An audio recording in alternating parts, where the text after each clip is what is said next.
ప్రియ స్నేహితులారా, ఈ మధ్యాహ్న సమయమును బట్టి ప్రభువుని వాక్యము మనము జీవవాక్యము ఒక్కసారి చదువుకుందాము. ప్రకటన 22వ గ్రంథములో 10వ వాక్యము నుంచి ఒకసారి చదువుకుందాం కొన్ని వచనములు. మరియు అతడు నాతో ఈలాగు చెప్పెను, ఈ గ్రంథమందున్న ప్రవచన వాక్యములకు ముద్ర వేయవలదు, కాలము సమీపమై ఉన్నది. అన్యాయము చేయువాడు ఇంకనూ అన్యాయమే చేయనిమ్ము, అపవిత్రుడైన వాడు ఇంకనూ అపవిత్రుడుగానే ఉండనిమ్ము, నీతిమంతుడు ఇంకనూ నీతిమంతుడుగానే ఉండనిమ్ము, పరిశుద్ధుడు ఇంకనూ పరిశుద్ధుడుగానే ఉండనిమ్ము.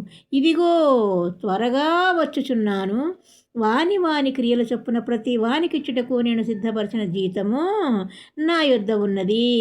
నేనే అల్ఫాయు ఒమేగయు, మొదటివాడను కడపటివాడను, ఆదియు అంతమునే ఉన్నాను. జీవ వృక్షమునకు హక్కు గలవారై గుమ్మముల గుండా ఆ పట్టణములోనికి ప్రవేశించినట్లు తమ వస్త్రములను ఉదుకుకొను వారు ధన్యులు. కుక్కలను, మాంత్రికులను, వ్యభిచారులను, నరహంతకులను, విగ్రహారాధకులను, అబద్ధమును ప్రేమించి జరిగించు ప్రతి వాడును వెలుపటనుందురు. ఆత్మయు పెండ్లి కుమార్తెయు రమ్ము అని చెప్పుచున్నారు. వినువాడును రమ్ము అని చెప్పవలను. దప్పిగొనిన వానిని రానిమ్ము, ఇచ్చయించు వానిని జీవజలములు ఉచితముగా పుచ్చుకొననిమ్ము.